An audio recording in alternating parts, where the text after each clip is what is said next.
नमस्कार, मैं doctor Poonam Jaiswal. Environmental pollution के 5वें भाग में हम वाटर पोल्यूशन के सोर्सेज एंड देयर इफेक्ट्स के बारे में पढ़ेंगे। सबसे पहले water pollutants and their effects क्या होते हैं, इनके बारे में देखते हैं। There are several types of physical, chemical effects produced by the pollutants. जो वाटर पोल्यूटेंट्स होते हैं, जो प्रदूषण के कारक होते हैं, उनके बहुत सारे फिजिकल एंड केमिकल इफेक्ट्स होते हैं। उनको क्या होते हैं वो? Some pollutants produce only temporary effects. कुछ पोल्यूटेंट्स होते हैं जिनका प्रभाव बहुत ही टेम्पररी होता है, कुछ समय के लिए होता है। whereas others have long standing effect। लेकिन कुछ पोल्यूटेंट्स ऐसे होते हैं जिनका प्रभाव काफी लंबा होता है, लंबे समय तक के लिए होता है। एंड वो क्या होते हैं प्रभाव? Addition of poisonous substances. पानी में पॉइजनस सब्सटेंसेस बढ़ जाते हैं, नुकसानदेह जो जहरीले पदार्थ हो उनकी मात्रा बढ़ जाती है। फिर है एडिशन ऑफ सस्पेंडेड पार्टिकल्स। पानी में सस्पेंडेड पार्टिकल्स की मात्रा बढ़ जाती है। Addition of non toxic salts बढ़ जाते हैं उसमें। एंड वाटर डीऑक्सीजनेशन, जो वाटर है उसमें ऑक्सीजन की मात्रा कम हो जाती है। And last is heating of water. Water का तापमान बढ़ जाता है, ये भी एक तरह का पोल्यूशन है। एक एक करके देखते हैं कि जो कारक हैं उनके प्रभाव क्या क्या हैं। उसमें सबसे ऊपर है sewage and other oxygen demanding waste. Oxygen demanding waste मतलब होता है जब ये सीवेज डिकम्पोज होता है तो ऑक्सीजन की मात्रा इनको चाहिए, दे रिक्वायर ऑक्सीजन। और ऑक्सीजन ज्यादा कंज्यूम होने की वजह से उसमें वहां के आसपास के पानी में जो ऑक्सीजन की मात्रा है वो कम हो जाती है। तो sewage is largely organic materials present होते हैं इसमें that can be oxidized by microbes. जो माइक्रोब्स है वो सीवेज को ऑक्सीडाइज करते हैं और कार्बन डाइऑक्साइड एंड वाटर बनाते हैं। अरे ये माइक्रोब्स जो है ऑक्सीजन को डिमांडिंग होता है, ऑक्सीजन रिक्वायर्ड होता है इनके लिए। और उसकी वजह से leads to depletion of dissolve oxygen in water. और इसकी वजह से पानी में डिजॉल्व ऑक्सीजन की कमी हो जाती है। Sewage contains human excreta. जो सीवेज में होता क्या क्या है? ह्यूमन एक्सक्रीटा होता है, एनिमल एक्सक्रीटा होता है, डिजॉल्व प्रोटीन्स होते हैं, कार्बोहाइड्रेट, फैट्स।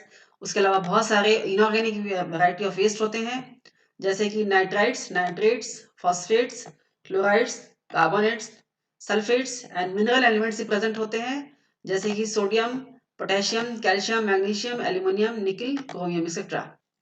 अन सीवेज को पोल्यूटेंट क्यों कहा जाता है? Why it is considered pollutant? Because their degradation leads to oxygen depletion.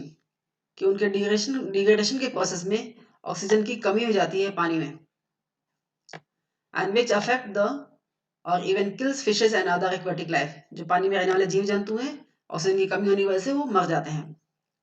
और इस डिकम्पोजिशन की क्रिया में दे प्रोड्यूस फॉल ऑर्डर, बहुत बदबू फैलती है वहां पे, एंड अनडिजायर्ड कलर्स भी चेंज हो जाता है।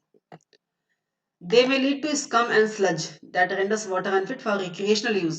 एक जो डिकम्पोजिशन क्रिया होती है इसकी वजह से ऊपर एक मोटी सी स्कम बन जाती है, काई जैसी जम जाती है पानी के ऊपर, जिसकी वजह से उसका पानी खराब दिखाई देता है। दूसरा जो वाटर पोल्यूटेंट है, दीज आर बायोपोल्यूटेंट्स। बायोपोल्यूटेंट्स जिसको कहते हैं micro organism such as algae, fungi, bacteria, virus, protozoa. They often reach water bodies में पहुंचते हैं, और ये रन ऑफ के द्वारा पहुंचते हैं, डोमेस्टिक वेस्ट एंड सीवेज के साथ साथ पहुंच जाते हैं पानी तक, और ये वहां पॉल्यूशन कॉज करते हैं।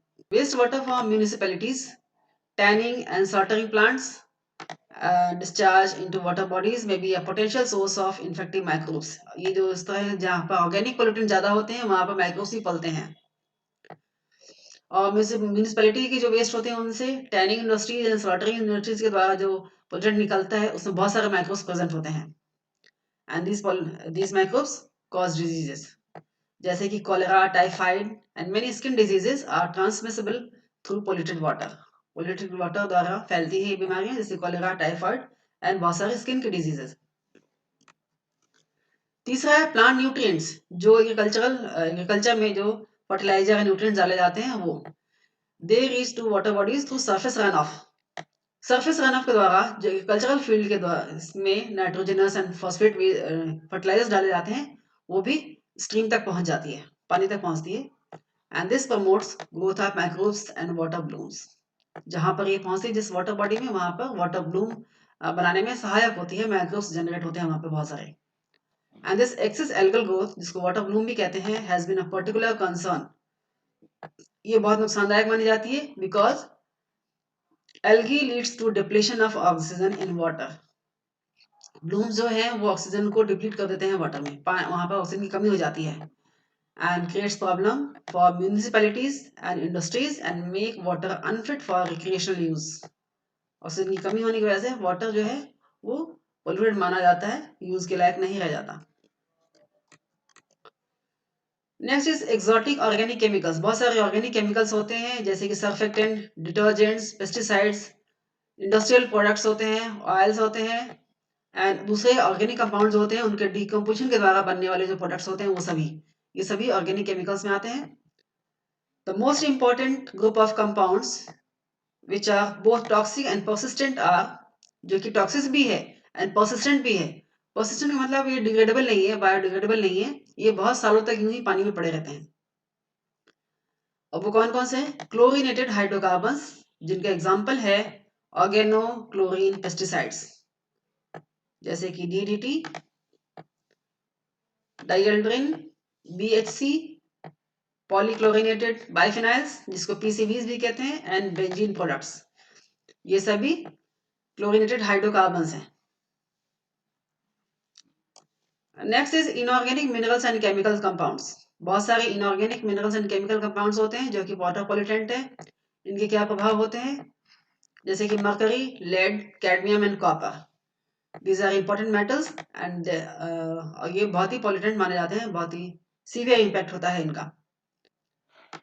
Other metals reaching the rivers and seas in substantial quantities are zinc and chromium. Zinc and chromium भी बहुत ज्यादा क्वांटिटी में समुद्र तक पहुंचती है, रिवर एंड सीज तक पहुंचती है। उसके अलावा cyanides, thiocyanates, chromates, acids, alkalies, inorganic solvents and दूसरे इंडस्ट्रियल वेस्ट होते हैं, वो सभी समुद्र तक या वाटर बॉडीज, जो इनलैंड वाटर बॉडीज हैं, रिवर एंड लेक्स, वहां तक पहुंचती है और वाटर की क्वालिटी को नुकसान पहुंचाती है। Next is arsenic. Arsenic is absorb through skin and lungs, इसलिए हार्मफुल माना जाता है, ये स्किन एंड लंग्स के थ्रू एब्जॉर्ब कर लिया जाता है। It causes cancer of skin and lung, क्योंकि एब्जॉर्ब स्किन में होता है, लंग्स में होता है, वहां पर ये कैंसर कॉज करता है। क्रोनिक एक्सपोजर टू आर्सेनिक, अगर आर्सेनिक का एक्सपोजर बहुत ज्यादा है तो it causes black foot disease which is prevalent in parts of West Bengal and Bangladesh. जो ईस्टर्न एरियाज हैं समुद्र के किनारे के, वेस्ट बंगाल एंड बांग्लादेश, वहां पर ब्लैक फुट डिजीज बहुत कॉमन है आर्सेनिक पोल्यूशन की वजह से। Next is mercury. इसके बारे में आपने सुना होगा, मीनामाटा डिजीज इन जापान, उसका बेस्ट एग्जांपल है ये।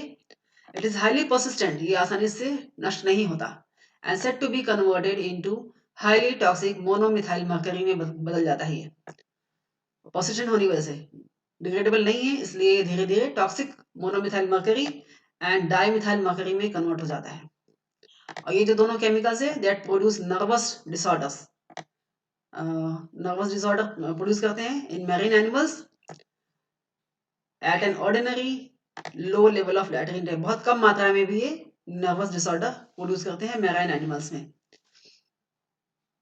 Normal level of mercury in fish probably ranges between 0.02 to 0.2 ppm, ये नॉर्मल रेंज है। उससे ज्यादा होते ही ये मैराइन एनिमल्स में इकट्ठा होता जाता है और डिजीज कॉज करता है।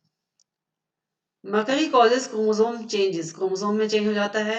इनहिबिट्स क्रोमोसोमल डिस्जंक्शन, जब गैमेट बन रहा होता है उस समय क्रोमोसोम्स अलग नहीं हो पाते and brings about genetic changes, क्योंकि अलग ना होने की वजह से इसमें गैमेट जेनेटिक चेंजेस हो जाते हैं। Next is lead. Lead is accumulating in marine environment as a result of drainage from rock bearing this metal। ऐसे रॉक्स के ड्रेनेज से आता है ये समुद्र में जहां पर ये इनके मेटल प्रेजेंट होता है। उसके अलावा इंडस्ट्रियल एंड डोमेस्टिक सोर्सेज से आता है, और जो इंडस्ट्रियल एंड डोमेस्टिक सोर्सेज है उसमें से प्रमुख है एंटी नॉकिंग मोटर फ्यूल। जैसे आपने बताया, पहले बताया था आपको पहले लेक्चर में कि एंटी नॉकिंग एजेंट के रूप में लेड मिलाया जाता है पेट्रोल में, वहां के जो स्मोक है वहां से निकलता है, ये लेड के कंपाउंड्स वहां से रिलीज होते हैं।